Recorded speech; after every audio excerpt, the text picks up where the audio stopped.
trying to resurrect it.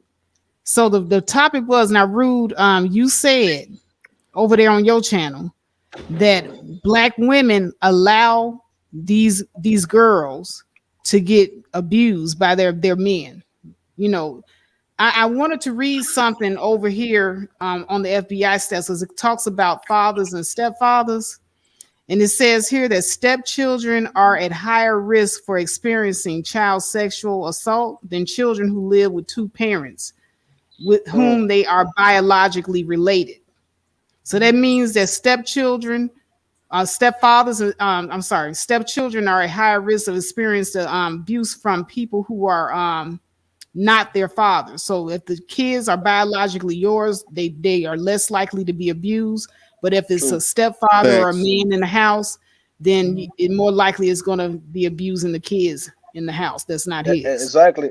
And It's my Faith, turn. Can I say you something, ladies, Faith? Whenever. my bad. Oh, ahead, I'm Mahogany, sorry, you got it. Mahogany. You know what? There's so much chaos going on. I forgot to introduce you to everybody. Please welcome Mahogany to the stream. And sis, go ahead. You can Hey, have the floor. Mahogany. Hey everybody. Oh my God. I'm gonna try and be short as I can. This has got me so heated and crazy. This is when I'm gonna be honest. This is one reason with serious topics like this.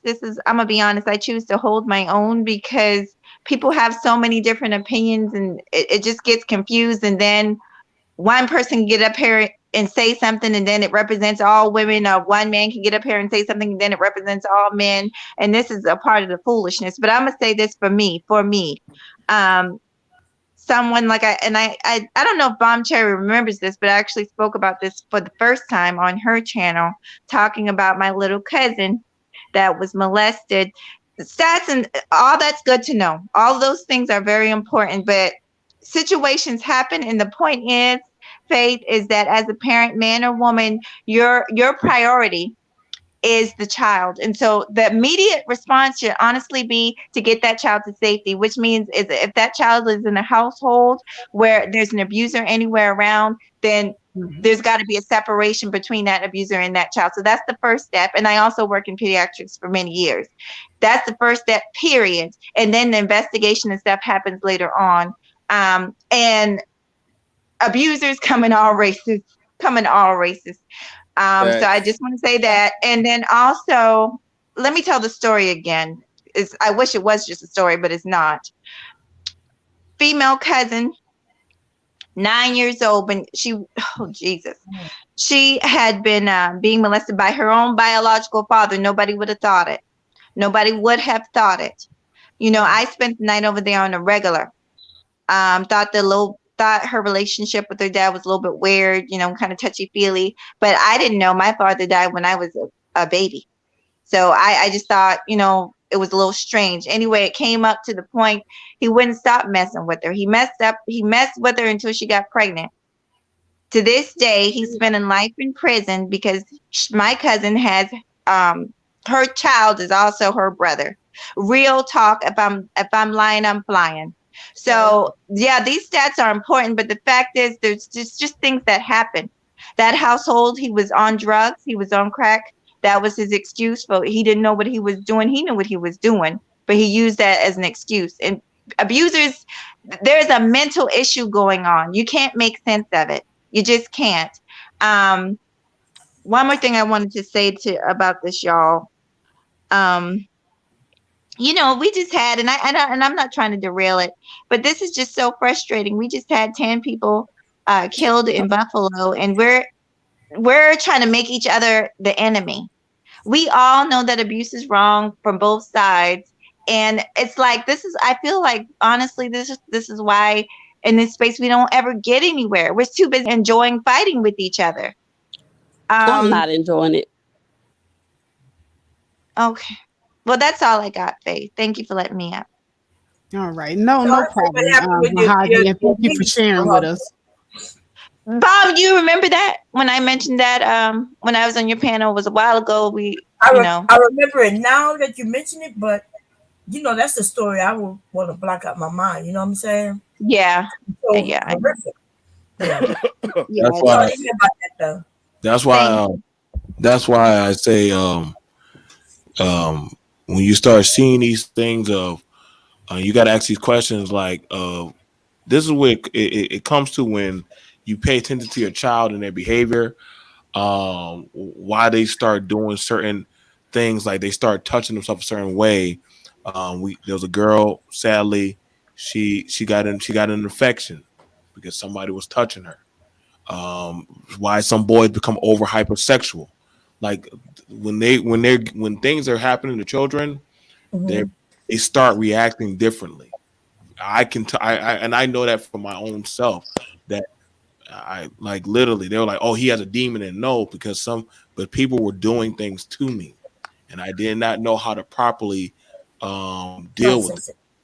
Right. Are there some signs that you can share? Because I have a grandson, y'all, and I'm gonna tell you, I watch my sons, and I'm watching him too. Right. And he has another side of the family I haven't even met, y'all. If his other grandmother walked up today, up in front of me, I wouldn't even know it's her. I don't know what them people look like. I don't know nothing about them people. Dang. And so and that's the thing about it. What like we never ask how did some people get from point A to point Z, where you Right. start seeing how they are or how they react, and like while like some like I talked to this one guy at the bar, and he was like, yo man, like I can't stop, I just gotta have women. And then after that, he told me one day we were sitting down smoking, and he was like, yo bro, like I remember that one person fucked me up. So now it's feel like he has a need, like he has to have sex. I'm telling you, man, like this shit gets deep. Why Yeah. some of these I noticed people that in get girls too. like so Like the women that's been touched like at a too early date are like the biggest freaks and they don't know why. right, and Like so myself, you mean me? You talking about? No, No, not you, but I'm I just saying admit it. No, I I know admit it. nothing never but happened to me and I don't desire like as much as like some of my friends or whatever that been touched. It's like they got to have it. It's like why is it such a big deal to y'all? see, but see, Atari, you got to think. People always wonder how some people in our community got to the way they are or think or act the way they do. Like, because you got to think what triggered the cataclysm of like that. Like any other time you were to do something egregious around a child, they feel really uncomfortable. But if you keep on fucking with their network of and grooming them like that, like it's okay, it's normal. Like it was a very hard thing. Like for a lot of my cousins and siblings, on Thanksgiving we had our own side. How many of us were actually abused as children? Wow. I'm happy I got to talk about that. No. But see, it took therapy. We had to have a counselor, a whole session. How many of us Yeah. were beat by extension cords, belts, hit with fists, Oh sexually? wow. So Physical and when you sexual. no, it gets no. Listen, that stuff Wow. played. That stuff. It Horrible. may not show right then and there. And Diderot, if Faith or anybody can let me know, it may not happen right then and there. It might not show up, but it can trigger or come back anytime. Hell, when you're a parent, you like to me. I used to think the only way I could deal with my child is whoop them. I Right. needed somebody to say, "No, Joe, we don't have to whoop our kids. We can do other things." But to Yeah. me, whooping was normal. That was how you show conveyed love because that's how Right. it was told to me. But Right. Okay. see, All that right, let me was ask you a question, abused. BNT. Let me ask you a Hold on, question. hang on, Dave. But see, God damn. dude, Oh, that nigga, everybody know BMT be blabbering. Everybody know, y'all know BMT No, just we be listening blabbering. to him. Nah, He he talking. making a few points, David. Man, you No, gotta man, you stand back said on this, that man. earlier, man. Shut up, Rude. I don't need you to Nah, help him. he talking. Let that man talk up, man. Go ahead, BMT. Listen. Check this. Let me say this right quick. Let that man David, talk. let BMT finish, bro. What Hey, you doing? Let BMT talk. hey, BMT, wrap Go up. ahead, BMT. Keep talking, my nigga. okay, Finish what you were saying, nigga. so when we have it where some people they don't know how to properly, like I know one brother, he doesn't want to be in a relationship because he said, "Yo, I watch how it was for him in his home, and when he described it, I thought everything was good. But when I hear how his mom and daddy used to take their frustration out on him and his siblings, I understand now why that brother does not want to be in a family. He's like, yo, I lived through hell. Why the hell would I want that? I'm good where I'm at. And some men and women are now at that point now because they made it through hell as a kid to a teenager. They don't want no part of that shit, or how people are over hypersexual, or they have certain traumas that you're seeing on panels now. They didn't just Right. get like that overnight. Things had popped off in their lives to get them like that. But I'll pass the mic. I'm blabbing. All right, thank I'm you. just That's why saying. a lot of black All right, girls don't want to all get right. married. Thank you. So what I'm saying is this. All right, Nah, it really was D the real Hey, turn my nigga though, nigga, David. shut Nah, it really up, was dude. though, man. It really You was D the real agitate me turn nigga, right bro. now. You just got on the panel, Okay, nigga. Mike. I mean, David, you I just just left got and on the came back. panel. You can't come back and jump the line. Go ahead, D. Darrell. Well, what I just wanted to say, and just for when we're talking about the issue of, um, you know, women as far as them putting things under the rug or people hiding things. I also want you to understand, like in the black community, it's these are things that happen where families keep these secrets, which this is a known thing. Yes, that there are incidents in which I know we can talk about things in which women have done those things, but there have been many instances that I've seen where families have a known family member who has molested multiple people, and it's a secret amongst the family. So it can't just be relegated to the fact that one person in some of these situations decided not to disclose this information and to keep a criminal, free. But it could be grandmother, mom, sister. Everybody knows that this person has abused 3, 4, 5 different people, and this person and nothing and that person is never held accountable for it.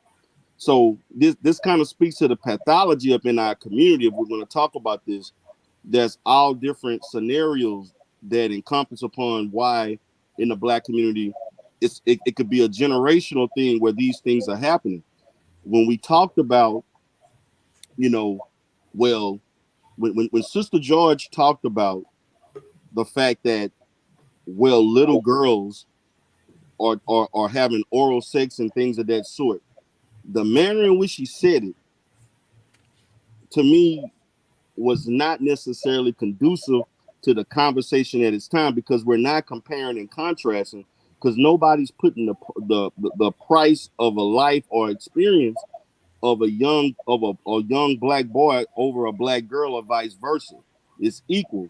So when you say that, it kind of minimizes, the fact that we were talking about young girls being abused, Right. because in reality, if this happens, the person is going to be punished equally as much. There will not be no favoritism because somebody abused a girl or a boy or whatever. They're going to be, basically charged to the fullest extent. They're going to be a sex offender and so forth. All those different things that happen, no matter what. So it to Patience, me, David. No, because I'm gonna take this long when I get it. Y'all got it. I'm gonna Yeah, take yeah, it. That'll take David, you 10 pissing minutes. me the fuck off, man. You need to Oh stand the man, fuck fuck down, you, bro. nigga. You just Shut your came hook back up, ass nigga. up. What you doing, bro? Shut the fuck up, Let nigga. everybody Don't go, speak on nigga, my and you get the business. last one, bro. You Shut got more to up, say, nigga. nigga. Stay out my Hey, business, just nigga. I ain't just chill the talking to fuck you. out one time. Nigga, Kabam just going shut next, your nigga. You ain't mouth, going nigga. after. I ain't Listen, talking to you ain't you. even going You after D don't the run rail, nigga. shit, boy. Be No, no, I'm quiet. gonna run this real fast Be though. quiet, You not even boy. going after D the Be rail, nigga. Bomb gonna quiet, go, then the boy. Tory gonna go, Be, then you I'm gonna go going last, now. I'm nigga. going now, I'm nigga. gonna show you I'm how it's gonna go going down though, now, right? nigga. I'm D the going rail now, going, nigga. then I'm bomb, then the going Tory, now. then you I'm last, going nigga. now, nigga. So shut the fuck up, nigga, and D wait your Rail ain't goddamn going turn, you now. bitch ass nigga. You You ran off hook the goddamn ass panel. nigga. You Now hook come ass back, nigga. I nigga, slap and you, show bitch. decorum I because you got slap a you lot of in shit to your say, mouth, bro. Just bitch. wait until You think everybody say what they gotta say, touching and children you is rebut them, okay? nigga. You the nigga So think go touching ahead and go, children D is the rail, okay, man. You you got it, bitch man. ass nigga. You bitch Go ass ahead, D nigga rail. You here got it, talk man. when I'm done, nigga. Now Shut your go ahead. Let me hear you, D the rail, man. I'm not. Go ahead, man. Then bomb, then Tory, then all y'all go, man. I'll go last. Go ahead. okay. I'm not gonna get into the yelling and stuff, but I just want to say that we want to definitely look at that aspect of things. Now, before we move, I just want to have people to understand, like, so since we want to talk about the kids or the victims who, in many instances, um, don't tell, okay? But then we also got to look at the fact that what about those who tell and not being believed? They're told that they're lying. That Facts. happens a lot. And the thing about it is, many of these kids, particularly the girls, these are the girls that end up getting into sex trafficking, running away, joining gangs, shoplifting. When they become teenagers or older, where they're getting into all this criminal behavior, running away from the sexual acts and things that are going on within the home and so forth. So it has a long term effect that the issues just don't stop at the fact that this happened once they were a child. Because a lot of times when these kids are being abused, they can be abused from the time they were 5 to 17 years old, or whatever age that they decide that they're Two old enough years to old, a run away. newborn. Yeah. So it's and the thing about it, a lot of these kids, they run off, they go under the tutelage of some pimp or some other guy, and they get exploited. And then that causes a whole nother rift of other issues in our community. So I'm going to say this, and I understand, I know, and I don't want to kind of go into the Kevin Samuel stuff, but My thing is that we cannot afford not to believe our children. I'm not saying that you just willfully believe, but you do. I'm saying you can believe but verify or investigate. You should because if children can't trust you to believe them, well, who can they trust?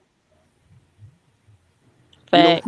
who can they trust? If I can't trust, if a 10-year-old child cannot trust their mother or father and say, "Hey, somebody touched me," who else are they supposed to go? What are they supposed to do?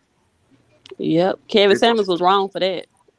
so my thing is that we definitely need to look at that. And my thing is that sometimes people get caught up in this YouTube stuff and they say some of the most irresponsible stuff and it doesn't make any sense. He wasn't really qualified to even talk about that. I don't even know why. And for the women, I don't understand why they even would just listen to this stuff. It just didn't make any sense. Preach. But the thing about it is those are the long-term developmental aspects of when kids go through this. You go from being abused, then now you mad at your mom, you mad at your parents or other family members who think you're lying about uncle so and so or the boyfriend or this and that and so on. So it's a lot of dynamics that involve in that. And that's why in our community we wonder why certain people are getting How to long, this. Darrell? How long? What? Man, keep going, D. The Red Bond next anyway. Okay. The fuck? So I just wanted to point that out. I don't want to be too long-winded, but I just wanted to kind of think about that as we move forward with the conversation. Thank you. That was true. All right, go ahead, Bomb and Atari. Nigga, get you a job if you want to be a manager, you goofy ass nigga. Yeah, I ain't got nothing to say. Go ahead, Atari. Okay, yeah, and then another thing that Ruth, I heard you saying on your channel, you were saying something about like the boys who commit crimes and go out there and rob people or rape people or whatever, and they're thrown in juvenile. You was trying to equate that to a little girl being touched, or she knows what she's doing if somebody touched her and she's acting out or whatever at school or whatever the case may be, or you feel like a little kid know what they're doing when they come on to whatever case may be. I just wanted to say that a boy making a decision to do a crime is not the same as a grown man harming a little bitty girl. And I understand that. That what wasn't else the did point I I was want to making though. point out? Not the That wasn't the same. point though. The Shut point I up was and let saying, her finish. Shut up and let her finish. the point I was saying, when they learn this shit, they go in and do it to somebody else. That's what I'm saying. So same with the little boy And learning how to then also rob, and now he want to rob people. we gotta stop acting like they're in school and that they're learning something. They are being abused. This is something that's gonna That's destroy true. their life for the rest of their life. And you have a That's lot of true. guys running around here saying, "Oh, high five, I got some when I was a young boy," whatever. But you have these women at 50, 60, 70 years old devastated from what this grown man did to her still to this day. So all this shut up, be quiet, y'all traumatic about it, y'all over reacting about it. Women got every right to no, and just because boys liked it when somebody did that to them, though the girls hated it. The girls are still traumatized in their 50s. Because I heard you saying, "Oh, a woman should be in her 40s and she just need to get over it," and we're tired of hearing about it. It's basically they're trying to shut the conversation up, and we're shedding a light, and the light is going to continue to shine on what these black men are doing to these little bitty girls. And to Mahogany saying that other races of men do it. Yes, they do. But we're talking about the black community and what is happening to these little black girls by the hands of the black men. Are they moms dumb and crazy for sitting back letting this happen, or being quiet, or keeping the family secrets and all this other stuff? Yeah, they're wrong, but they're not the ones touching the kids. It's the black men. All right, go ahead.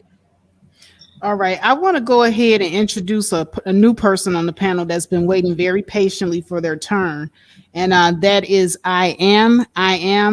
Welcome, and go ahead and you have the floor. Thank you. I just want to ask Dita Rail or anyone, um, about is there signs that you can kind of pick up on your kids, especially these boys, that may go this route or do these things when they become adult, or is this things that they kind of pick up in adulthood on wanting to, touch little kids, period, whether it's girls or boys? Well, first of all, when we're looking at that type of behavior, typically kids don't think of things like that. Okay. Kids have to be taught that, or they have to be groomed or exposed to that. 5 year olds, 6, 7, 8-year old kids don't fantasize about touching other kids unless that has been done to them. And like I stated earlier, all perpetrators were, no, I'm not going to say all, but a large percentage of perpetrators were once victims. And the reason why that they were once victims that have normalized the actions that were, the thing that victimized them, and so they carry it out. And in their psyche, they don't understand the difference between what is appropriate or inappropriate touching.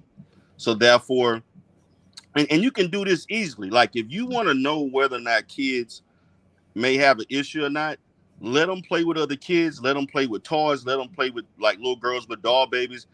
Kids basically through play will act out in some form when they're in contact with other kids. If they've been sexually touched or something, kids inadvertently will do that innocently to another child without even just subconsciously without thinking about it. Also, keep in mind that a lot of predators tell their victim, if they tell, I'm going to hurt you, I'm going to hurt your mama, it's going to turn out bad for you. So they are forced, even if they want to tell their parents, they're forced to keep it in until they're grown. Wait somebody else's turn. Right, but I'm just trying to look at more of the preventative aspect and how can kids don't think about sexual behavior, particularly in grade school like that, and per se. It either has to be something that they were exposed to by other adults, or they've been victimized by somebody older than them or their age that they were being victimized. They don't, that's not something kids just imagine to do those type of behaviors to somebody else for the most part. All right. All right, but let me interject real quickly. I want to acknowledge BMT with the $5 super chat. And he says that there was an obese girl nobody believed, and she got pregnant 2 times and her kids were taken. She doesn't even want to see her own children or deal with men. So thank you, BMT. Go ahead. All right, so like I was saying, I got one question, simple question. If you can't answer it directly, don't answer it at all. I don't want any dancing around the deflections. If I find out anybody tells me about anybody being molested, I'm gonna beat the dog shit out of the dude. I'm gonna beat his ass. That's what I'm gonna do. I'm telling you what I'm gonna do to him. Y'all do it how y'all want to do it. What my question is this: what should be done to the women that are complicit in this and don't say anything? What should we do to them? Women ain't touching nobody. I didn't ask you that. I said the ones that are complicit. You ain't smart, are you, girl? No, I'm asking. you're not smart. You're not smart. I'm gonna ask it again.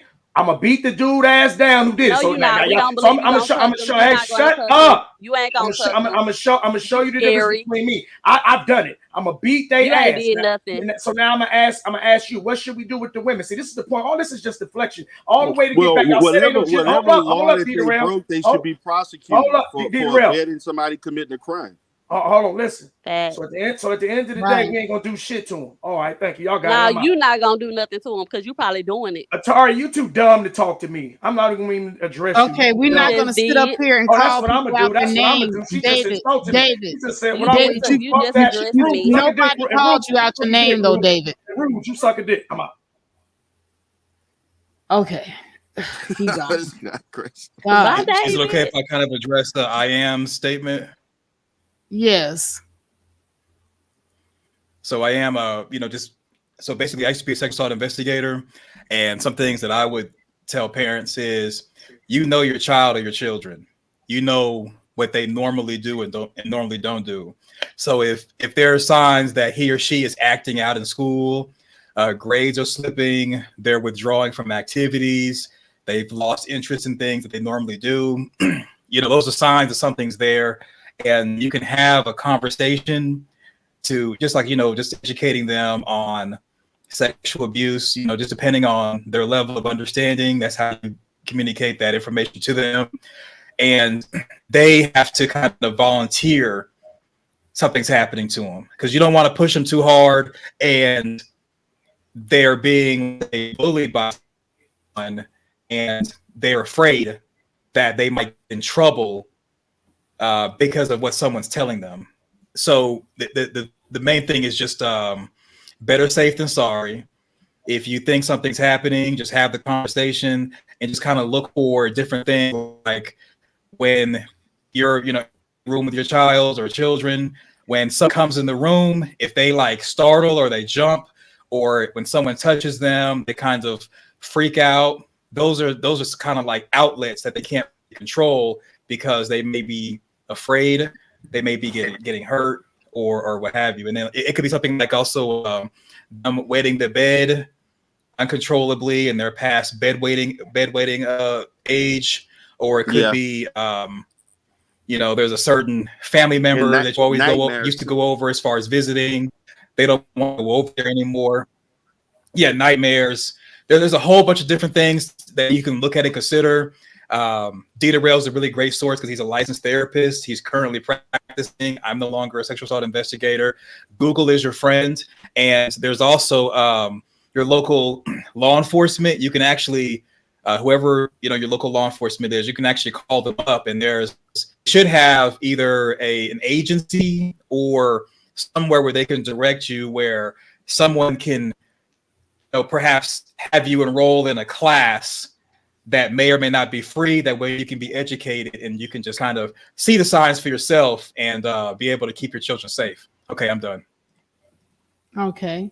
Well, we're closing in on the fourth hour. So we got. Can I say something before we go? Based on what you go just ahead. said. I'm sorry. No, go ahead. So I want to say, because I hear a lot of the men when they say that the little girl lied, you know, because she told that she was abused. And then when it was time to go to the police, or even in front of the mother, question her, she changed her mind. And so I just want to say that I know some women who have actually told the truth. Then when they were questioned, especially the way they were questioned, right? A mother told me, tell me the truth now. Did he touch your motherfucker? You know, and goes in, and he's standing right there, even if she was asking her nicely. And the guy who touched her is right there, right? You're looking at your mom. It looked like your mom, she hurt. You know what I mean? It looks like she already don't want to believe you. She hoping that it's not true. You could tell all of this. Young people could tell that. And they have switched up their story. It doesn't mean that they lied on him, though. It just means that they took it back. Right? So I hear a lot of these men talking about, yeah, these children are lying. There's not a lot of children, especially of a certain age, who is just outright lying. Now, if you talk about a 16-year-old who mad and she just want to, you know, she's out here want to do what she want to do, and she trying to, yes, but we talking 9 years old, 10 years old, 11 years old. Right. Come on. So I just wanted to put that out there because, like I said, I admitted I didn't tell. But, you know, while I was sitting over there sewing, I was thinking to myself, how many of my cousins, girls, and even my friends who I know who wasn't abused? And I'm going to be honest, y'all, I can't, none. Wow. Every single woman in my fucking family at some point have admitted to being abused. Oh my God. Damn. Every single one. Aunts, right? All my cousins. In fact, I used to be there watching. And, you know, I'm younger than young. Maybe that's why I didn't tell on the guy because I'm young. I'm watching my older cousins who just a year or two older than me. I'm watching my aunt's boyfriend molest my cousin. She was about 9. And this dude used to come in the bedroom while my aunt was asleep and puff on some weed, marijuana, and kiss my cousin, blow it in her mouth. She 9. She's 9 years old. Oof. She 9. That make me about 7. You know, I remember she telling me, she was telling him to do me. I was like, nah. I just said, well, nah, he just left me alone.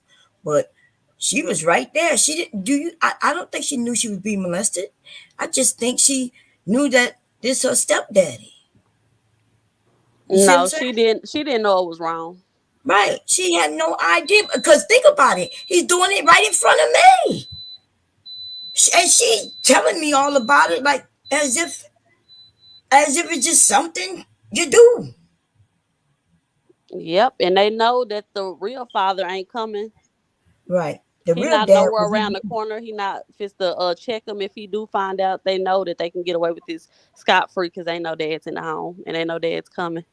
yeah, the real dad was worse than that. The real dad threw knives at him and cut him and beat him. And so, that's why my aunt left him. And now she getting with this dude who she known for a while before she even let move in.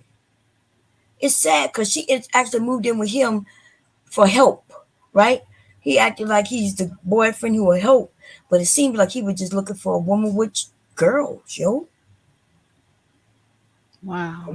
We got to be careful, ladies. I agree when we say, look, we get with these men, we need to vet their asses, and even then, you keep an eye on them close and ask your children often. Yeah. Often, ask and don't yell at them. Don't just talk to them. Hey, Mm-hmm. anybody touching you? Anybody kissing on you? Anything that I need to know about? You can tell me. Yep. Mm-hmm. Yep. It's That's how we got. sad. It's sad, but it's true. It's true. It's on us. It'd be nice to have strong black men that we could depend on to protect the women and children. But women, it's on us. We live in a matriarch, and I mean, black women, we got to stand up, and we can't trust black men around our children. We just can't.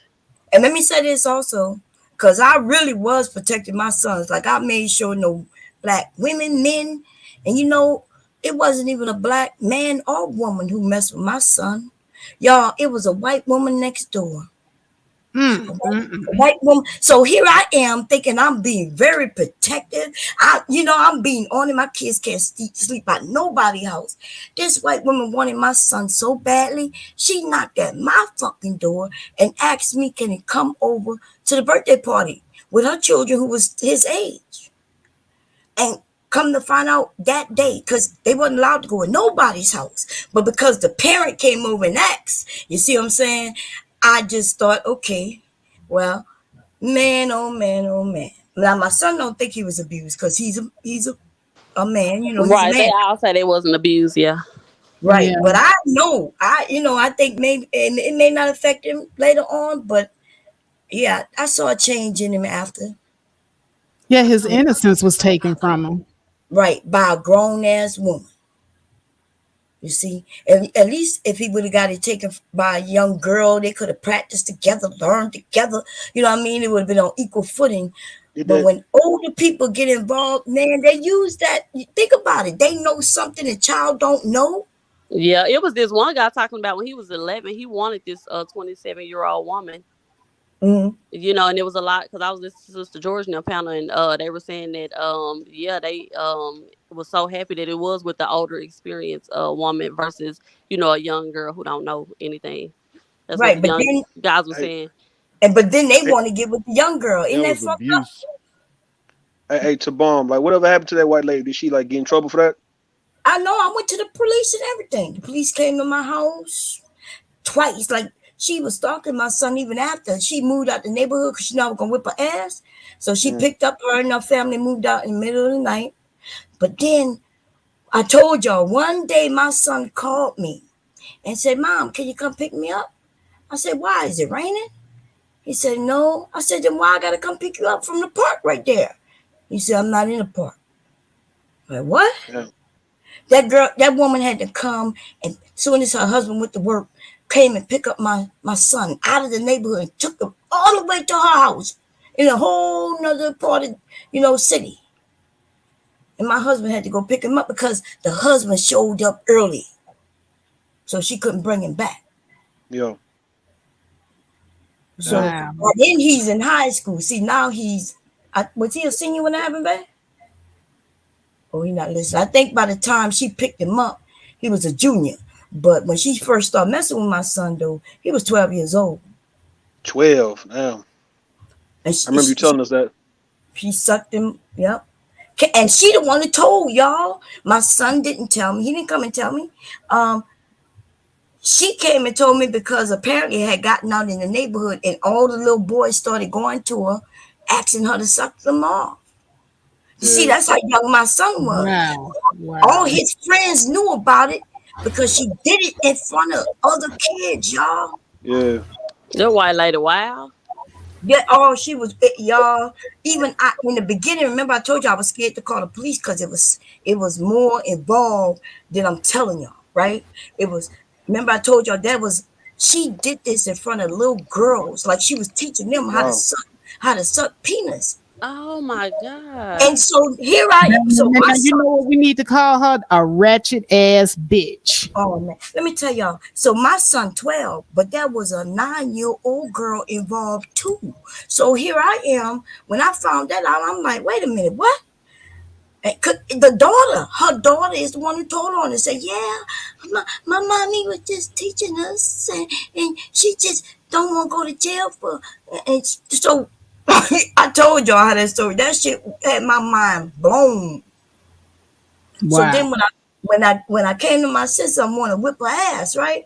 But within a week, I couldn't find her. She lived right next door. She wasn't there. She wasn't answering that door. And then they picked up and moved in the middle of the night. Okay, but then when she picked him up, that's when I knew where she lived. I started putting flyers out all around the neighborhood, letting Mm-mm. everybody know if she got son and a daughter, and she wants the children to come play with her sons and daughters, she will end up molesting them. Yes, I did. I called the police on her ass. You know what the police told me? They looked at me like I was crazy, and they looked at my son, right? And she accused my son of doing something to her. What? What? Sending her a picture. Now, and then so he was like, no.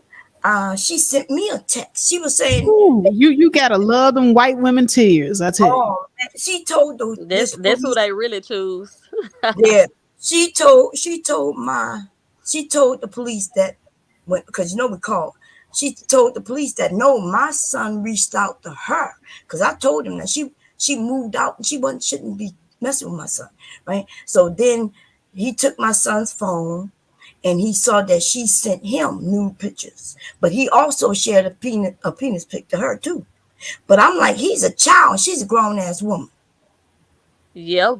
Yeah. Do you believe that he was trying to reach out to her, or? She reached out to him, so yeah, he was reaching back out because he Yeah, was I mean, getting his because that penis. dude that was on Sister George in the panel was saying he was 11 and he really, really, really, really, really wanted that 27-year-old woman. And I'm saying when they grow up, they really not traumatized by what happened to them. You know what I'm saying? But the That's Yeah, women not are the true. ones who have to carry this with them for the rest of their life. The trauma, the pain, that men are just saying, shut up, we don't want to talk about what happened to you when you was a kid. You know what I'm saying? So I think, the it's you too different. It's like difference. It's a big difference. what I saw in him happen was the type of porn he started watching, and which is always a white woman gagging on, on some big penis or something. Mm. And I Well, started when noticing did he start watching this porn? after the incident.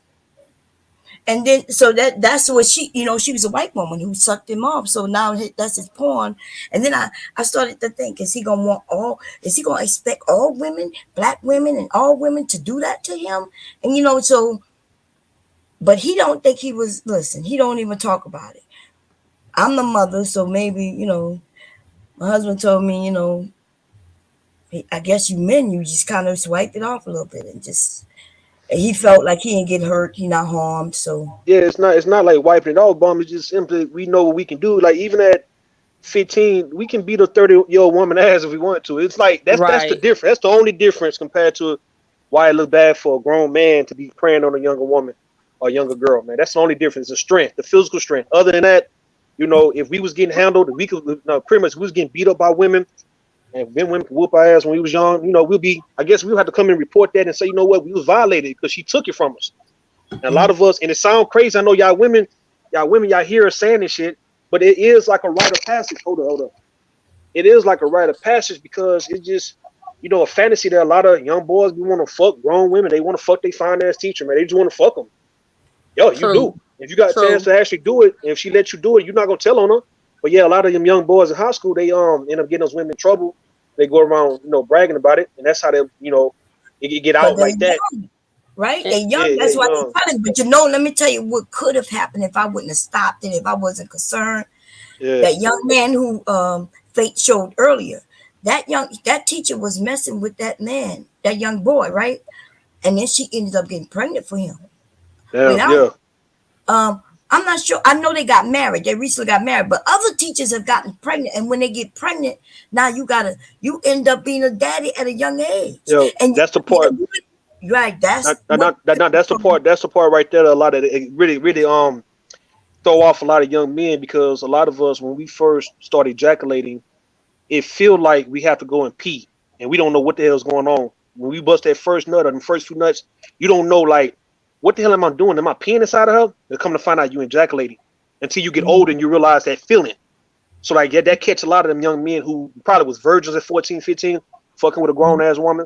If she just letting a little young dude hit her and hit her raw without putting a condom on and he happened to ejaculate and now she's pregnant.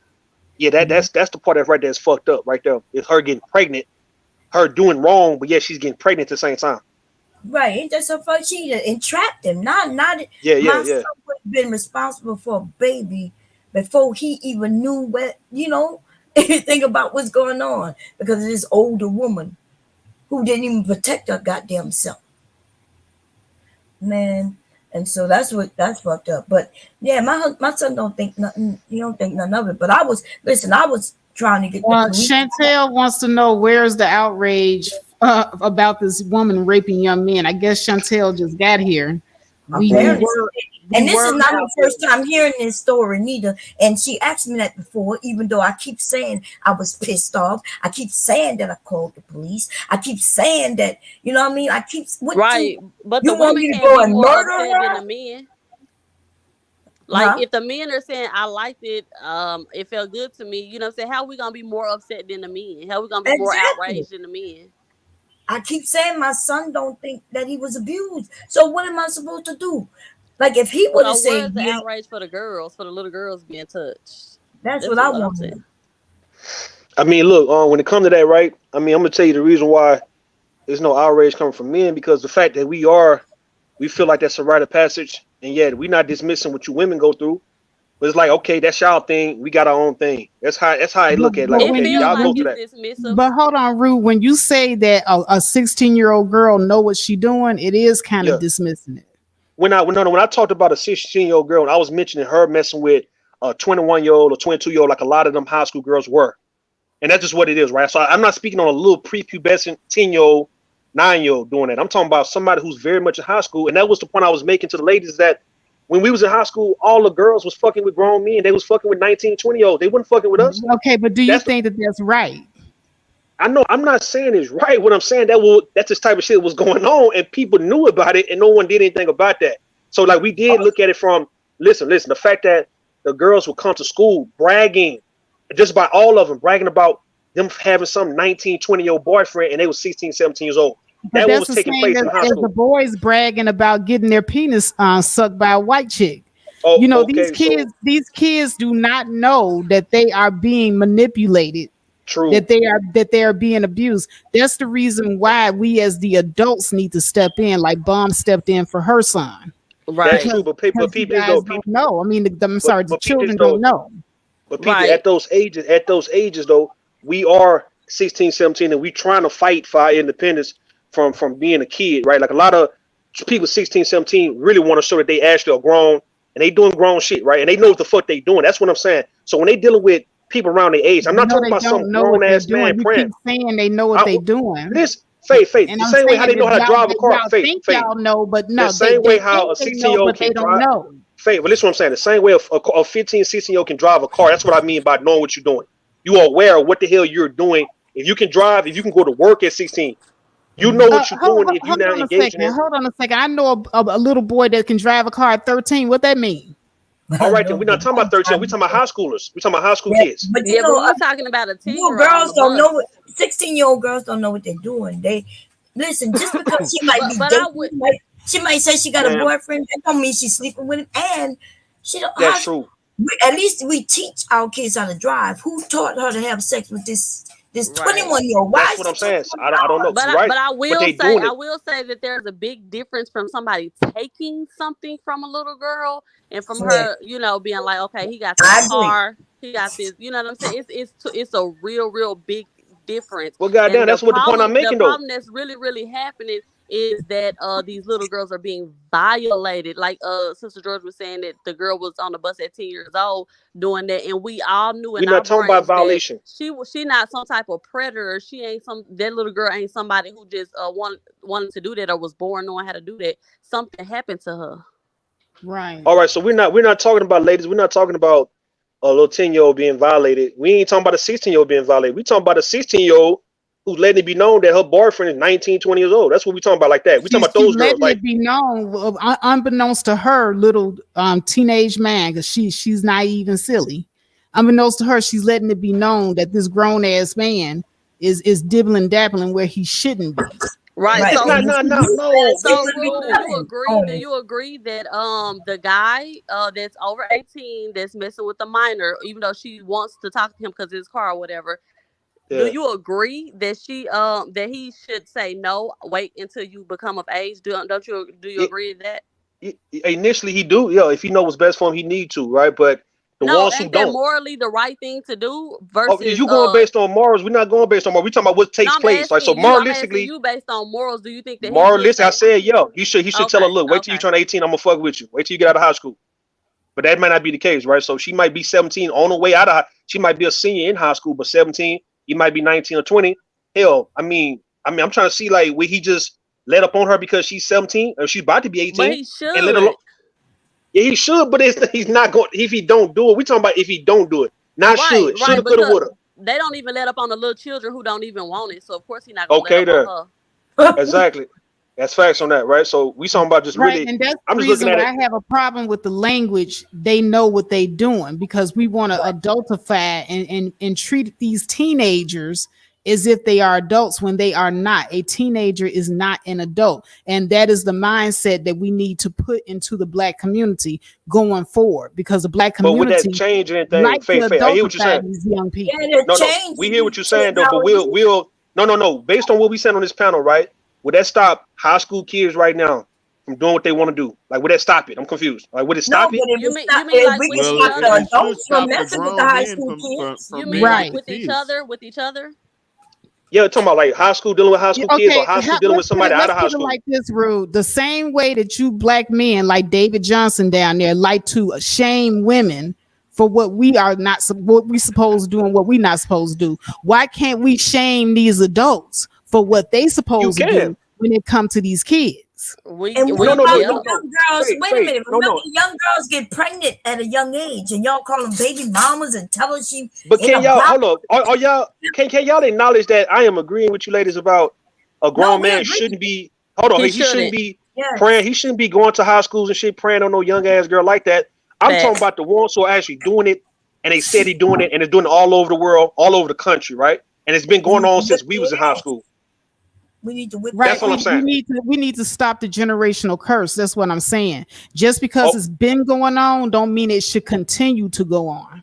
so And how will it we don't stop? mean it's How will we go about okay. stopping it? How will we go about stopping a 16, David 17-year-old girl Johnson or say he boy? gonna whip their ass. So we gonna let No, no, no, no, David no, no, no. Johnson. Realistically though, right? Yeah, How will we we actually can call stop? David Johnson and David Yeah, David Johnson can kick Johnson. their He ass. ain't gonna bust a We grape. get Yeah, David Johnson. we Who gonna else? let him know. Hey, I listen. mean, the rest of you I men should do that listen. too, I'm not because they used disagreeing to do with y'all. that. I mean, as I'm not far as if the disagreeing with parents you. find out about it, the parents should immediately call the cop whether the young girl want to talk to him or not. You know what I'm saying? So if she finds out a man over 18 is pursuing her high school daughter, then of course we got to take action. You know. I had a cousin Okay. go to jail. He was dating. I told y'all he was dating a young girl, right? And even the mother and father used to let him come over. He was spending the night. And I'm assuming they must have didn't know they was having sex. Because, I had a boyfriend that I didn't sleep. I had many boyfriends I never slept with when I was young, right? So just because she has a boyfriend doesn't mean they're sleeping together. So That's true. she ends up pregnant. Now, mind you, they allow him to spend the night many a times. She Hold on, ends Faye. up How pregnant. like that comment? How like that And they comment you press just put up? charges against him. Yeah, I wasn't sure because I didn't want to Yeah, start no I'm trying. mess, Yeah, but I'm trying to see who this person. Let me see. Put it back up. Let me see. Let me see if I can go back and find it here. Oh, okay, you're right here. Rue got a young woman pregnant and begged her abort. Man, you got me all the way fucked up, man. Oh, you Trust me, I did would say not. that the other day. You Oh, don't remember? what Yeah, I he don't know say? who this What he person is. say? Who's this person? What he Oh, say? I don't know. Probably somebody was in the chat because you remember you said you got a pregnant. You said you had a I had couple no. of women. I said overall, I done had like 4 women pregnant, but these women was not younger than me at all. Oh, you never said they were younger than you. Yeah, you never Hell said no. that. Like I haven't. Oh, Look, I okay. probably had sex with probably like about 3 or 4 women that was younger than me. Everybody else been like my age or older, like straight up. From when I was younger, like I always mess with women older than me. I never really messed with nobody younger than me at all. So nah, I don't know who this person is with Squidward or somebody on their avatar and shit. Confirmation. Where the David receipts? Johnson, leave me alone, please. Rude is my husband. I knew. You know, China and Rue the cool friends. Just like me and Rue. We cool. You know, it's a few of us. We're just cool. No, but for real, y'all, we going up on the 4 hours on the stream, so I want to start wrapping it up. I would like to go ahead and ask everybody to answer one question and then give their final thoughts. And the question is this: the title of the stream is about teenagers, 16-year-olds, 15, 16, 17-year-olds being adultified, and are we supposed to really continue to say that these are people that know what they're doing, and because they sleep with somebody that's older, that's a full adult, it's okay because they know what they're doing? And then give your final thoughts. I'm going to go ahead and start it off, kicking it off with Bomb Cherry, and then moving it all the way around. Okay. Well, 16, 17, you know, when I was 16, 17, y'all, I thought I knew what I was doing. And I think I started having sex at, was I 18? I think I was 18, but don't quote me on that. I might have was 17, okay? Don't get me the line. But what I will tell you is I thought I knew what I was doing, and I was sneaking. I mean, let's be honest, but I was not sleeping with older men. And I also will say that even the actions that I was doing was based on what took place to me as a kid. You know, I always known that my sexuality was what these men wanted, right? But anyway, that's what I have to say. And I want to say thank you for having me, Faith. This was a great conversation. And I'm going to leave y'all. I hope to see y'all later. Did I answer your question, Faith? I hope I did. Oh, yes, Girl, you did.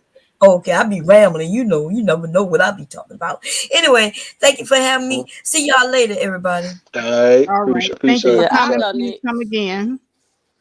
I'll All go right. next. I gotta jump down. Okay. Oh, yeah, go ahead. Okay, yeah, I was just gonna say that a 16-year-old is not an adult, and I feel like if people are accidentally calling 16-year-olds adults or 11-year-olds adults or getting it confused between what a girl is and a woman is, I feel like it's something really wrong going on inside of you. It should never be an accident.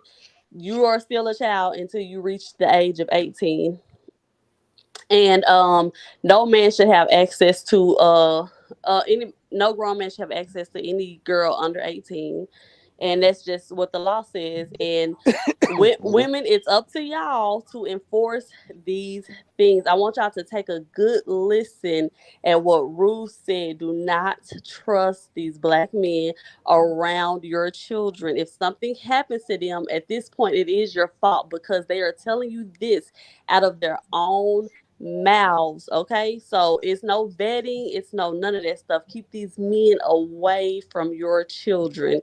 And thank you for having me, Faith. Hey, Faith, All somebody right. just hit Thank me you for from your coming. All channel, right, bye Faith. bye.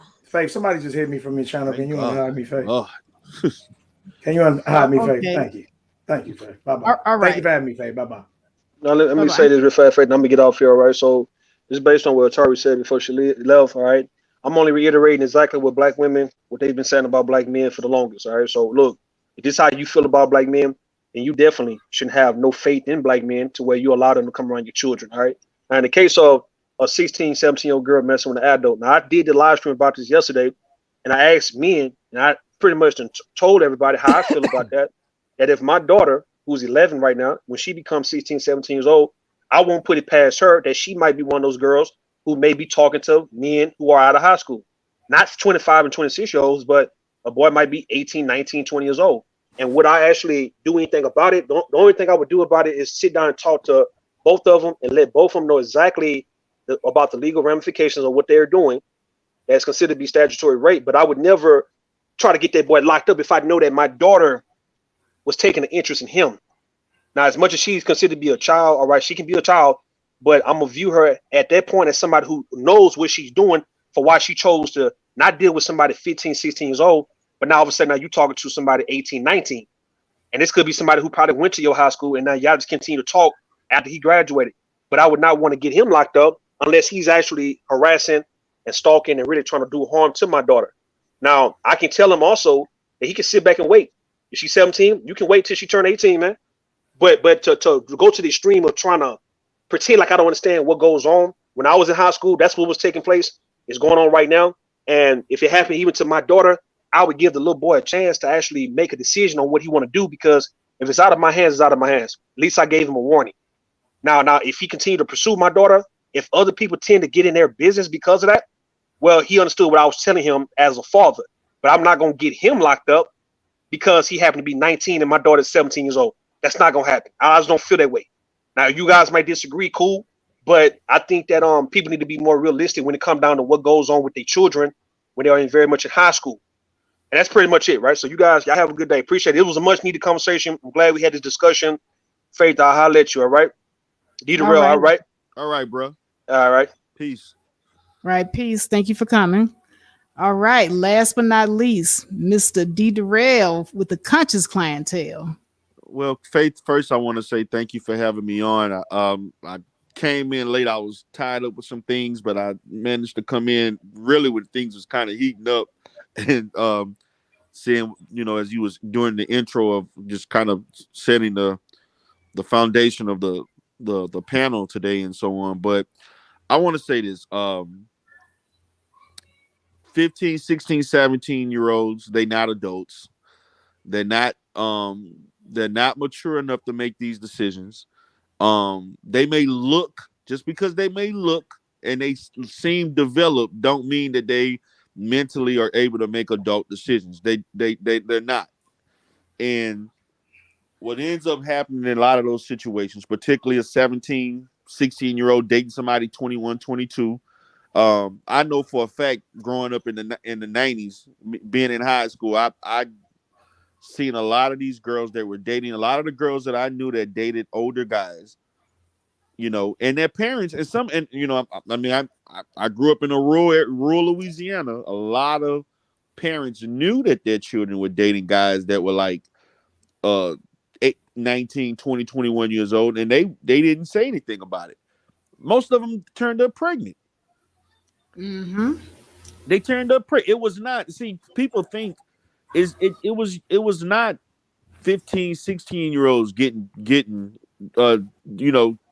girls in their class, their year of class pregnant. No, it was older men, younger men that were getting these women pregnant. These girls pregnant. That was usually the case. It was a 16-year-old dating a 22-year-old, a 17-year-old with a 25-year-old. That's who was getting pregnant, not a 16 and another 16-year-old. So I just, the 90s, it was a high teenage pregnancy rate. I just think that adults need to adults need to be with adults. Kids need to be with kids. Overall, I enjoyed the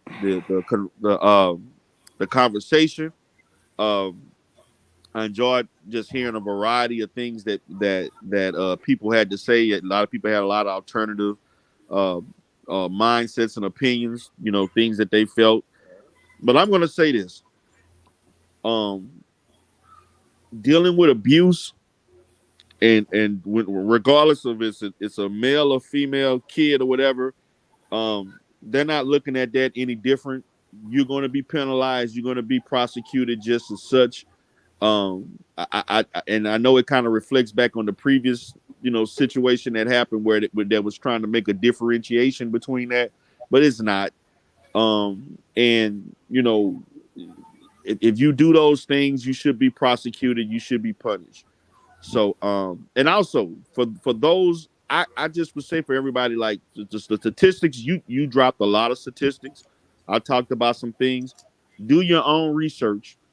You know, I tell people to do your own research, because when you got people saying 85% of black girls by time 18 is going to be raped, that's just grossly not true, and it's not backed up by any. That's crisis level, you know, phenomenon that would happen. So, other than that, guys, y'all have a great day. Peace. All right. Thank you, Dita Rail, for coming, Hey, and you have a great day. Hey, China White, thank you for coming back up. You going to give your I final wanted, thoughts? yeah, I wanted to say something. So I'm gonna make it quick. When I was younger in high school, right, and this the man I married. He was way older than me, way older than me. I was in ninth grade. He was older than me, right?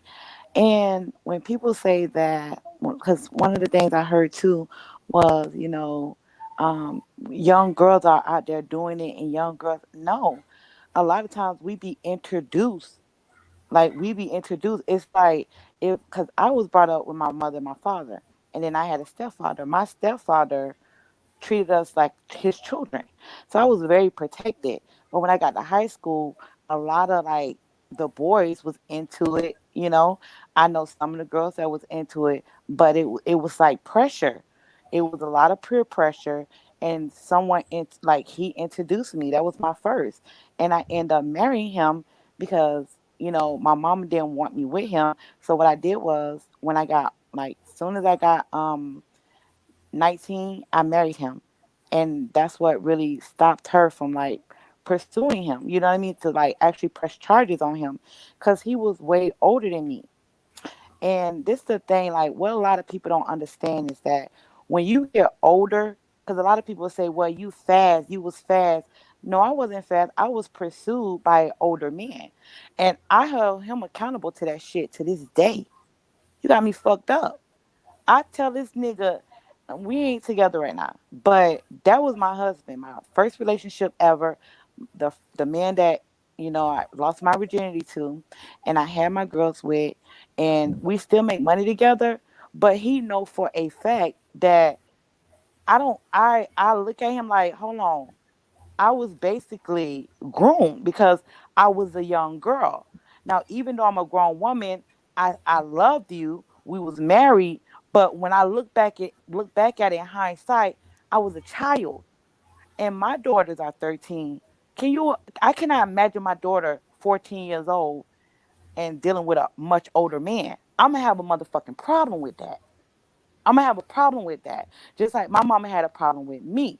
So to say that a young girl, 15, 16, you know, 13 is grown, whatever, all you doing is sexualizing her.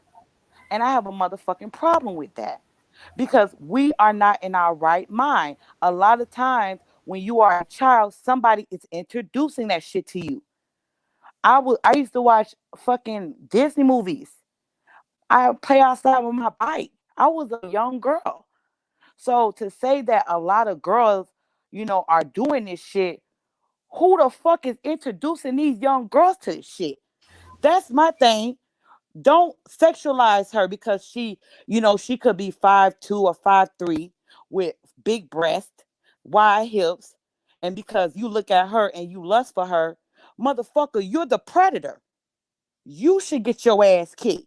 She is still a child. She's still a child. And we go through our hormones when we get older as girls, especially when our menstrual cycle begins and we begin to work and we begin to, when we get older. Men, a lot of men, and I don't want to hear no fucking excuse, because I'm a pretty ass chick, a thick ass chick. And when I was a young girl, all these grown ass fucking men wanted to fuck me. They knew I was a young girl. They didn't give a fuck. Nobody in my family never tried me.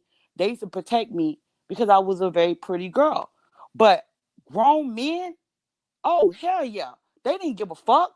They will try and try and try. And I used to tell my mama, I used to tell my stepdad, tell my grandma and my granddad, and then they get on their ass. But don't fucking sit around here acting like niggas ain't trying to fuck these little girls. Like, come on now. What we not gonna do is that.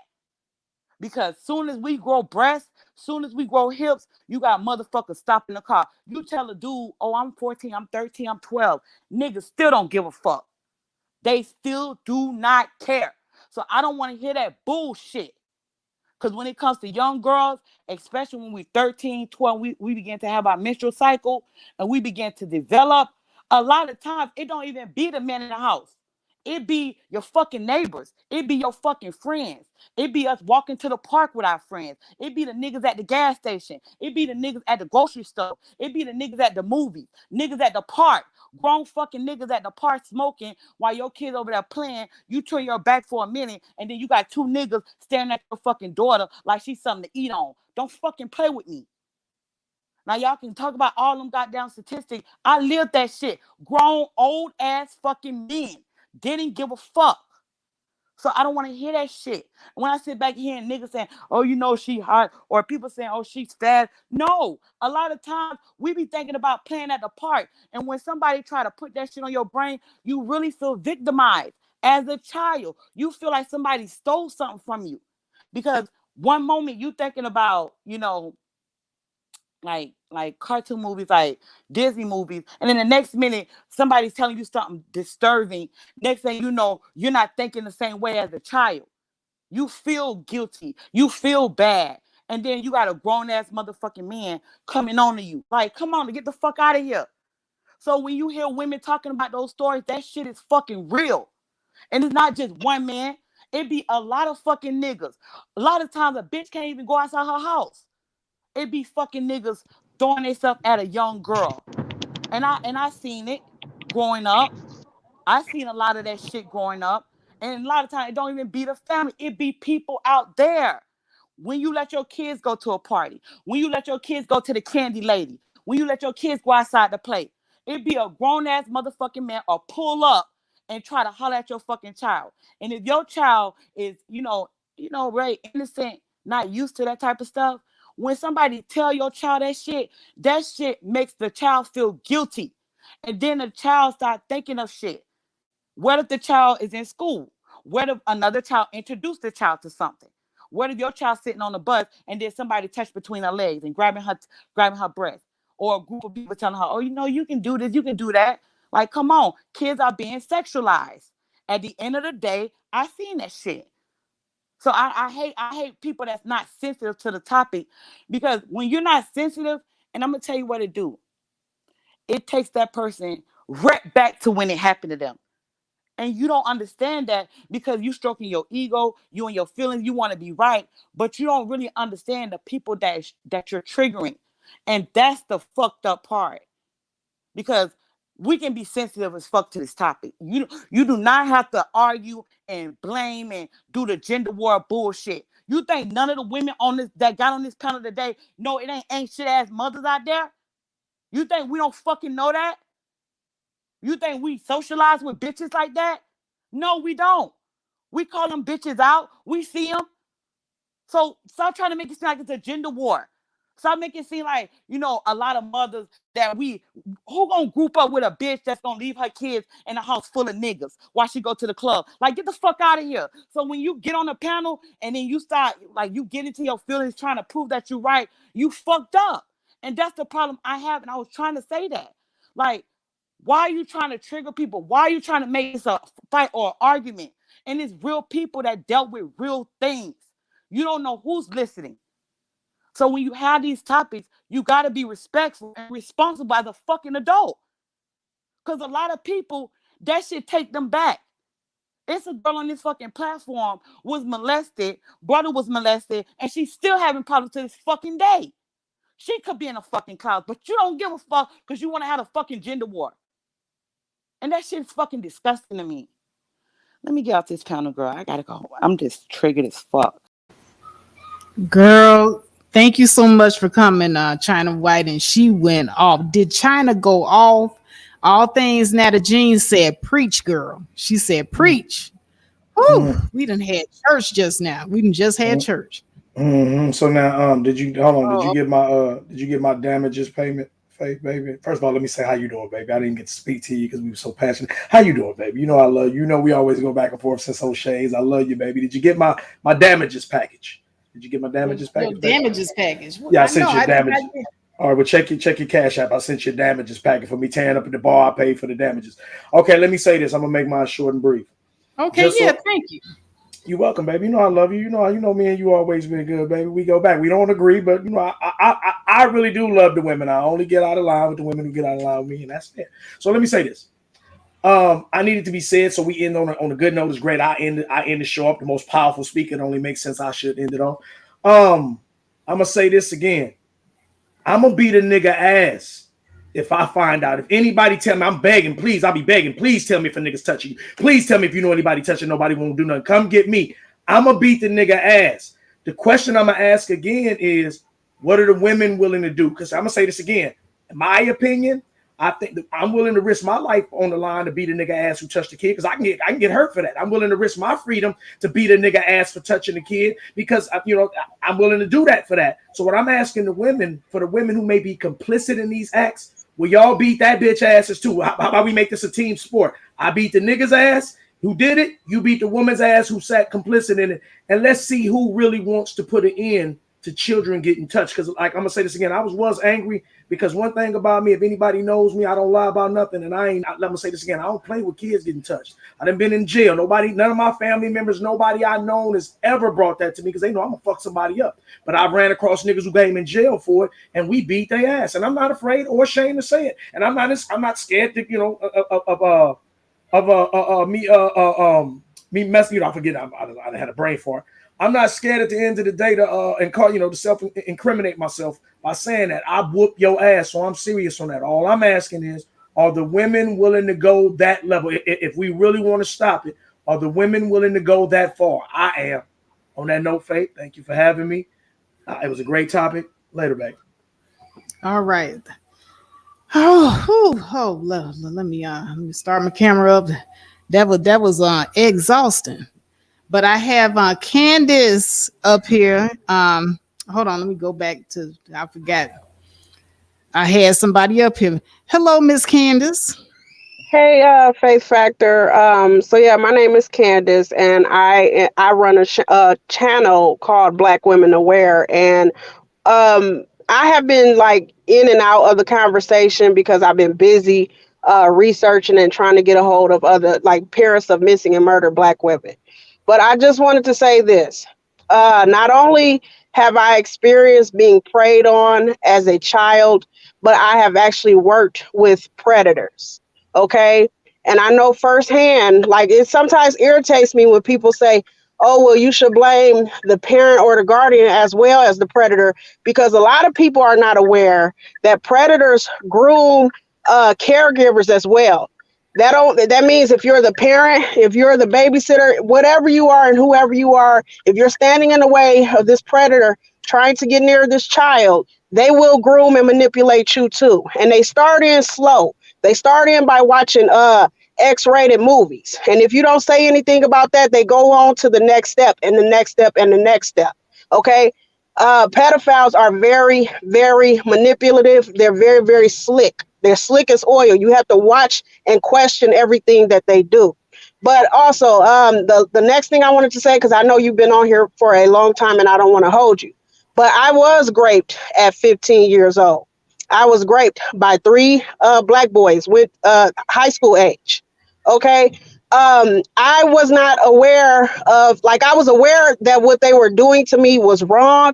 You know, I didn't go along with it. I didn't do anything to cause it back in the day. I was the bookworm. I was the big girl bookworm. Okay. I wasn't fast. I wasn't any of that. So we had to tear down those stereotypes when it comes to Black women and girls and blaming us for our own assaults and saying things like we're fast, we're grown, we asked for it, we knew what we was doing. No, the fuck we don't. Sometimes some of us are set up, and excuse me, Faith, I don't mean to cuss on your show. I apologize for that. But I did not, I was manipulated, and I was told that I was going somewhere, and we ended up going somewhere else. I was told we was going out to a movies. It was me and a boy that I knew from high school, and he told me he was taking me to a movies. This was a friend of mine. Okay. He told me he was taking me to the movies. This is a hard story for me to tell. I'm going to try not to get emotional. But we ended up going back to a house. When we got to that house, it was two other boys there. They overpowered me. They took my clothes back then. I even remember the kind of phone I had. I had one of those little Nokia old school phones. They took the phone so I could not call my father. All I'm going to say about my father and my paternal side of the family is in the city and state I'm from. His name runs big. So they definitely didn't like, to this day, the main boy who did it still apologizes to me, scared that if I call my father and let him know what happened, because basically I have people in my family who aren't even allowed in the city and state I'm from, because they basically are hitmen. Okay, that's all I'm gonna say about that. But basically, what happened to me, I did not cause it. I did not want it to happen to me.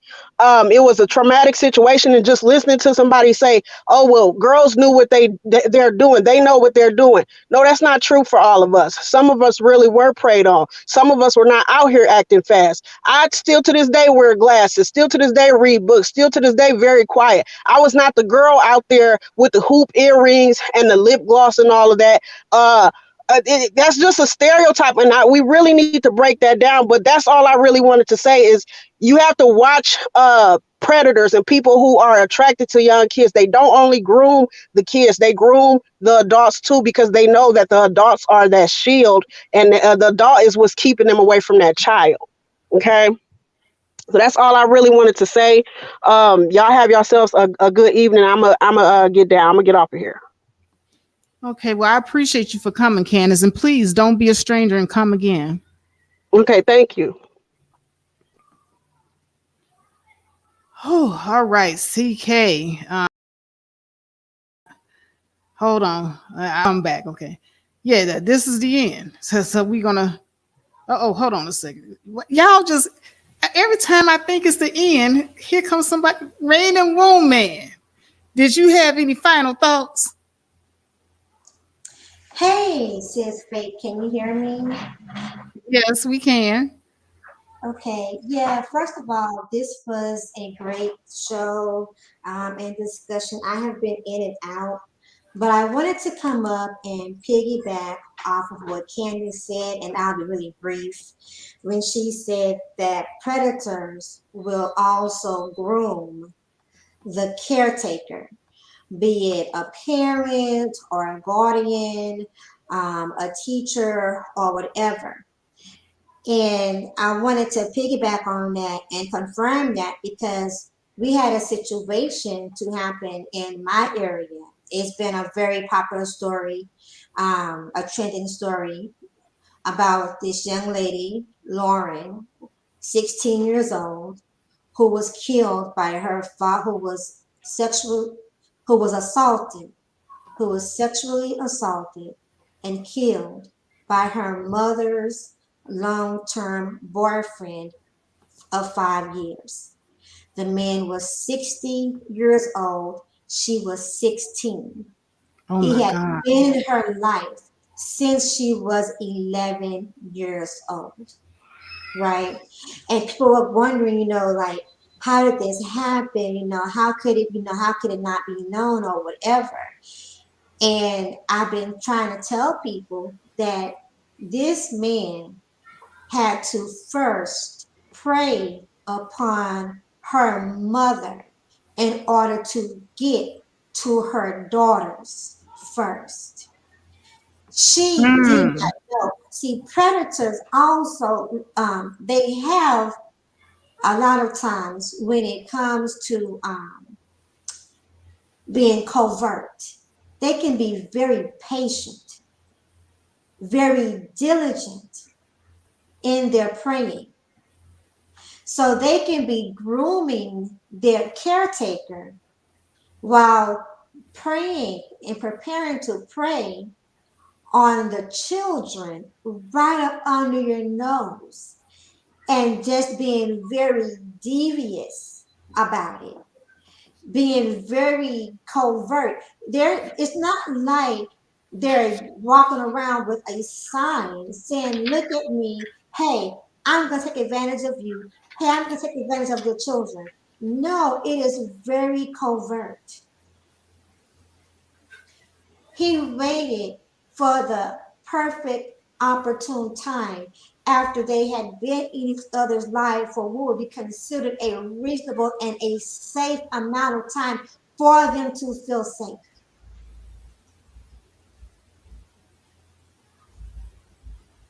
That's all I want to say. Thank you.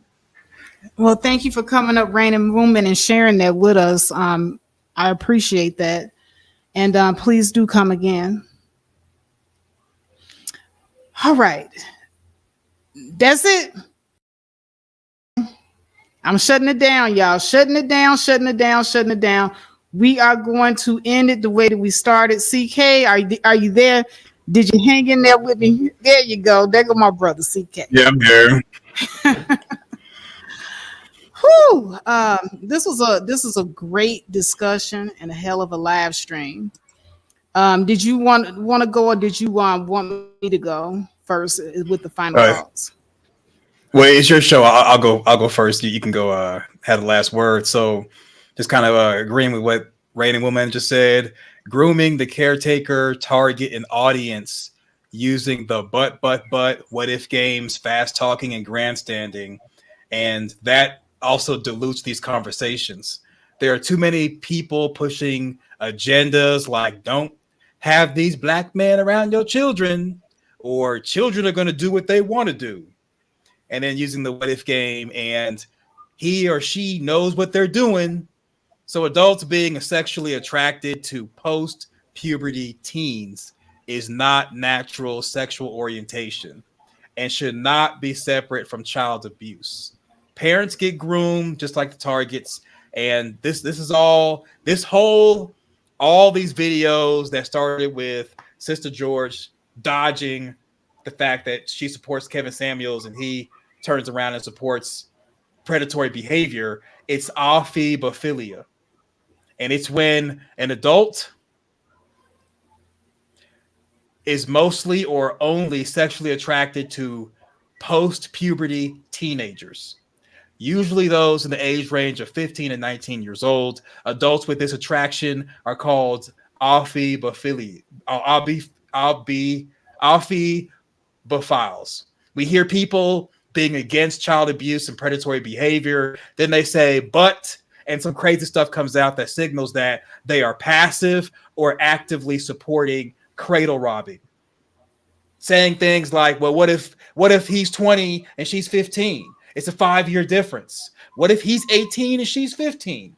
What about this? What about that? I agree with what you're saying, but yeah, what you're saying is good, but all of that basically is fostering a predatory environment, and it shows that you're passively or actively for robbing the cradle. Because in all the ladies that came up and mentioned what happened to them as far as abuse and taken advantage of, they all said that the men that were around and that they came in contact with, whether related to them or not, had ill intentions for them. There really wasn't a man they could go to say, I'm being touched, I'm being hurt, I don't feel safe, and them to get the protection. Because when it boils down to it, we need a better class of men, and specifically black men, because we don't protect. We are real good at bashing women, bashing children, making excuses, justifying, grandstanding, talking really, really loud. I want to own my point. Not understanding that you sound like a predator. You're justifying, rationalizing predatory behavior.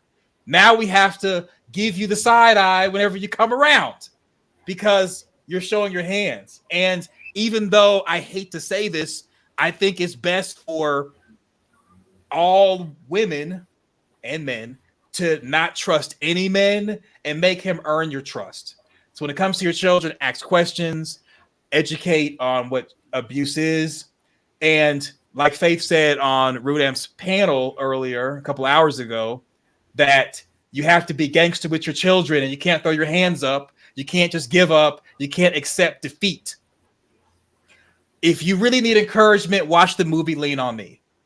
Because Joe Clark, he didn't take any prisoners and he wasn't about to accept loss. If You you see that accept laws, comment?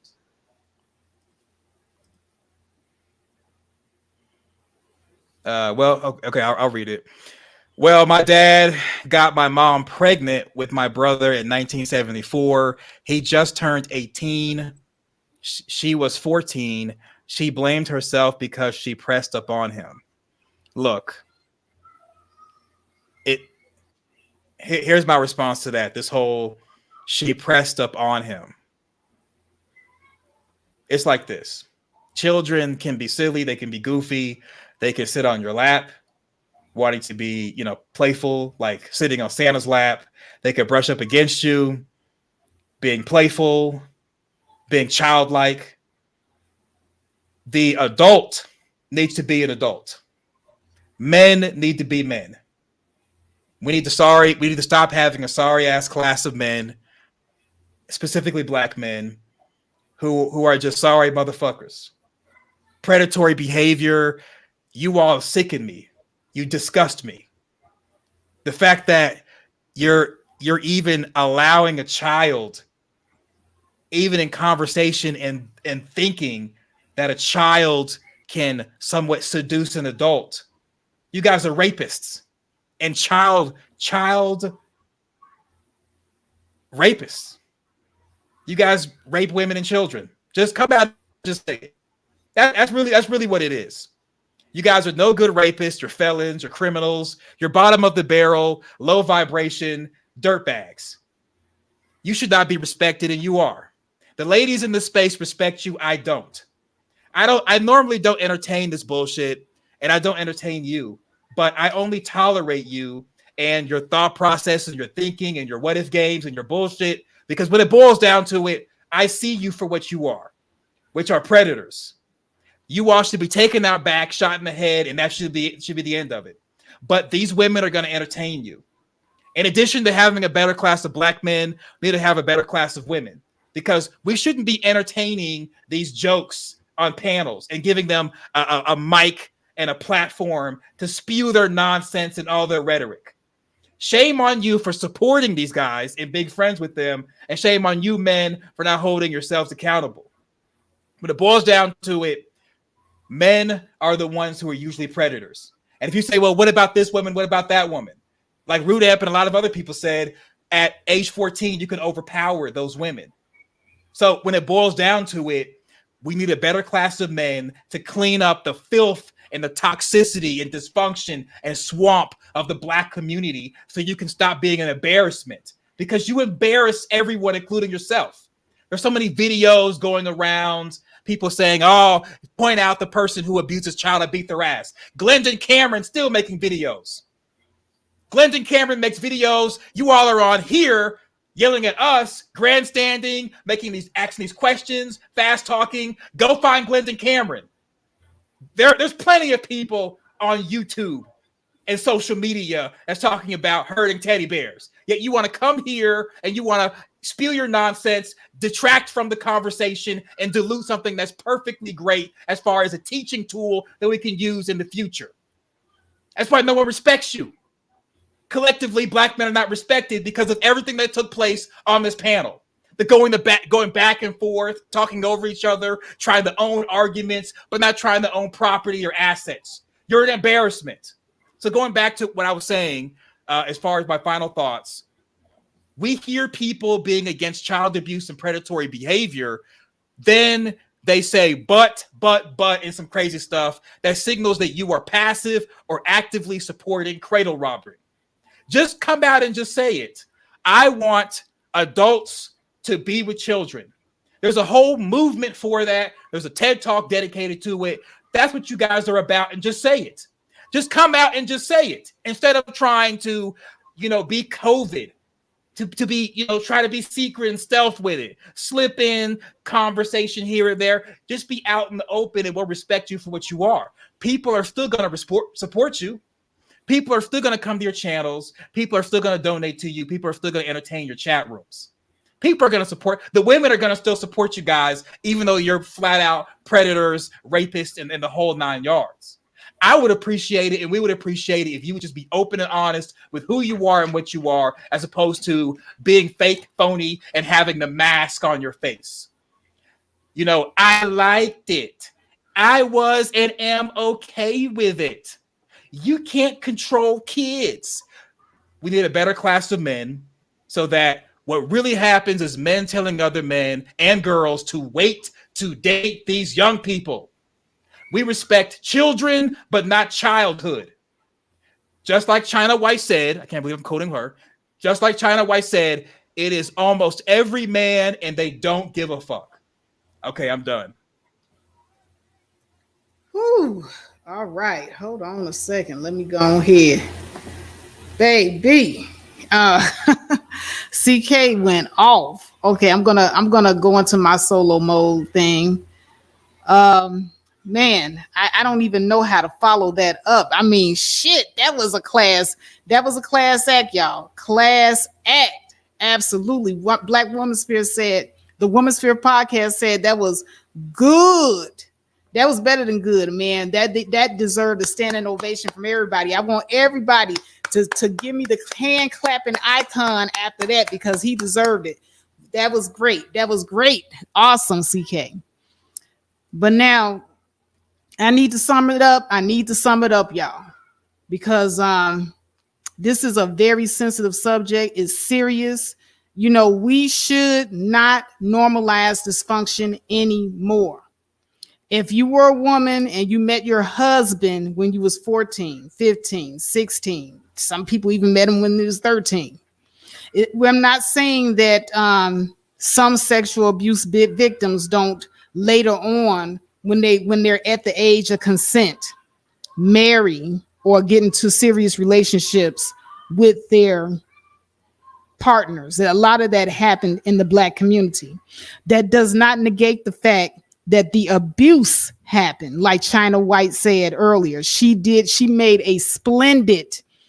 a very, very splendid example of her own life, of where she was groomed at a very young age. I think she said she was 14 when she was groomed, and she ended up marrying the guy, and she held him accountable because she recognizes that even though later on when she became a consenting adult, she just aged out. But that doesn't mean that the abuse did not happen. And so now what I'm saying is, let's not continue to normalize it. No, can't hide. It does not make it right. So now we have to watch our language. Now we got to stop saying that teenagers know what they're doing, because that adultifies them. Teenagers still are developing. They're very, very, very impulsive, you know, when they're that young, and they act off of their impulses.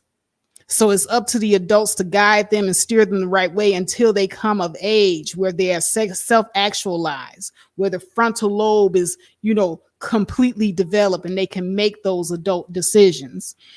Teenagers are not making the adult decisions when adults prey on them for sex and control. We had an example of that with the school teacher that groomed a young man from the age of 12 all the way up until 17, and even had a child for that young man. It's the adults. The adults should be shamed. We should make that part of the culture. If you see somebody 18, 19, 20, 21, 22, and they're with anybody under the age of consent, they should be shamed for it. Period, point blank. The same way we want to hold Black women accountable, you got this bee in your bonnet to hold Black men accountable or Black women accountable. Have the same energy when you see that type of thing going on. Because we don't give our children enough time to grow up. Like my co-host, Commendable K, aka Reaction Satisfaction, always says, we value childhood. We value children. I'm about to mess up the quote. He says, we value children, but we do not value childhood in our communities. We have got to start valuing childhood. Give these people time to grow up and develop. And if you see a predator out there that doesn't want to do that, you have to be Johnny on the spot. Johnny on the spot. Whether you have to step in and do what they parent won't do and report the crime. Do it. If you have to step in and say something, do it. Because we are responsible for our children. And there's too many predators out here that want these kids to be unprotected. And like Reigning Woman said when she came up here, they are also grooming the parents. That's how bad it is. They're grooming the parents too. They want the parents to let their guards down and allow them to come in and take advantage of these young children and their young undeveloped mind. They manipulate these children. And we've got to put a stop to it. Stop saying they know what they're doing, because they think they know what they're doing. But we, the adults, we actually know already what is right and what isn't right. And we've got to instill that in them so that they can grow up and protect the next generation. That's how you break the generational curse. Now, as I stated earlier, women do abuse children more overall, but there are two types of abuse. There's physical and there's sexual abuse. Women are 70% more likely to commit physical abuse than sexual abuse. Men are 70% more likely to commit sexual abuse than physical abuse. Men, teenagers are not adults. Aging out of abuse and being able to consent later as an adult doesn't mean that abuse did not happen. And also, some people do fall in love with their abusers. It happens, y'all. It happens, okay? Now, the young girls that get pregnant by older guys, these older guys then turn around later on and they call them baby mamas and that they're the problem in the community. But these older men are creating the problem in the community when they won't leave these young girls alone. So the problem in the community was never the young girls. The problem in the community was these old adult ass men that are preying upon the young girls and getting them pregnant and messing up the dating pool for the young men. And we've got to put a stop to that. We have to put an end to the color purple, mentality that Black people have, that Kevin Samuels tried to resurrect in his lifetime. We got to put an end to that. We got to put an end to all those talking points.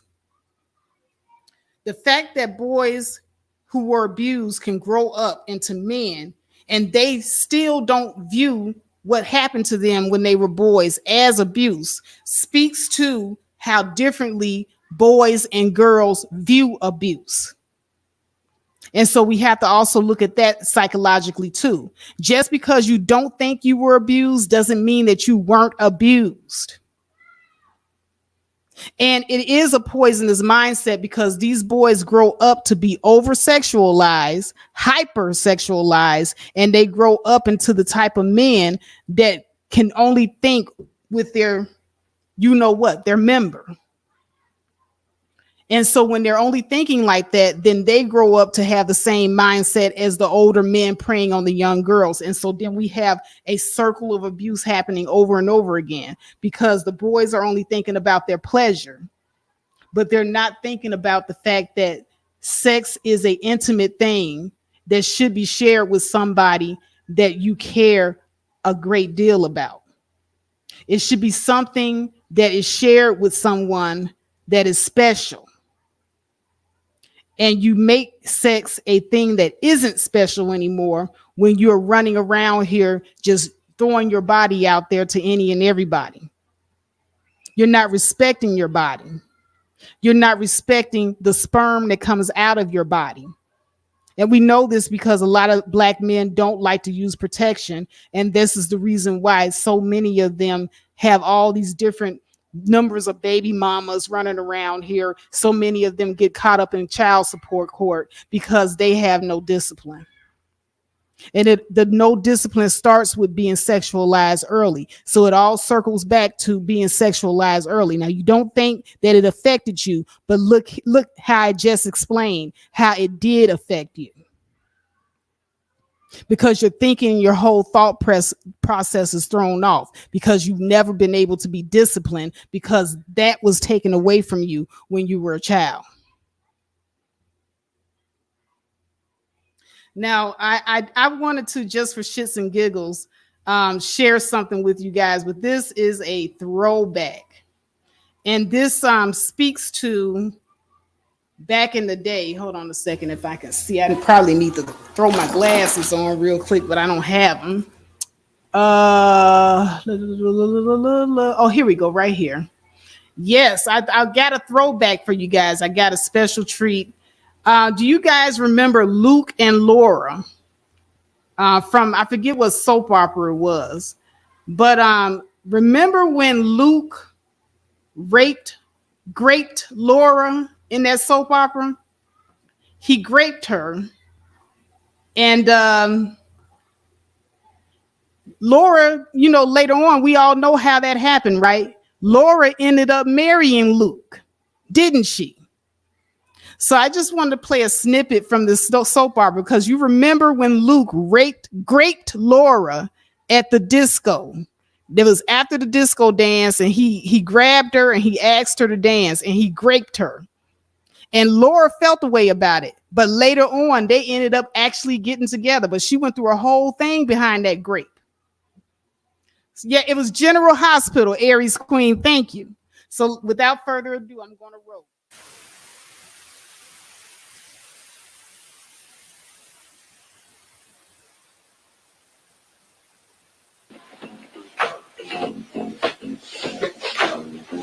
I have to go now. Luke, let me call a taxi, please. Frightening. No. No. Oh, Luke, let me go. No. No. No, Luke, no.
All right, guys, I'm going to stop sharing.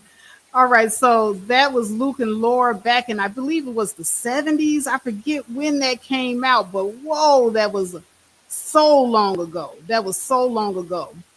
And I mean, I played that to make this point. The same point that China White made and that I just made. Now, she ended up marrying her rapist. But that did not negate the fact that when she initially, you know, knew him, he did grape her. He raped her.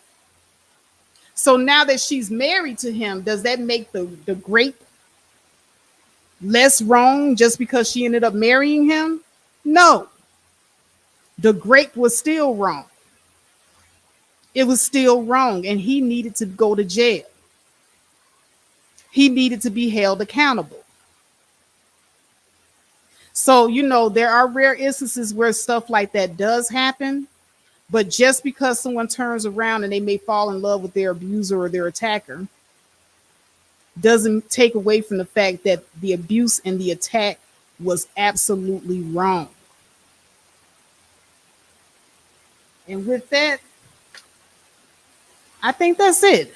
I'm not gonna stop holding you guys hostage. CK has been a real trooper because he usually does not like to hang in here for these long streams. We're going on damn near an hour. But thank you so much, guys, for listening to the end. 5 hours. And with that, I'd like to say, yeah, 5 hours. Peace. Peace. And I'm out. Love you guys.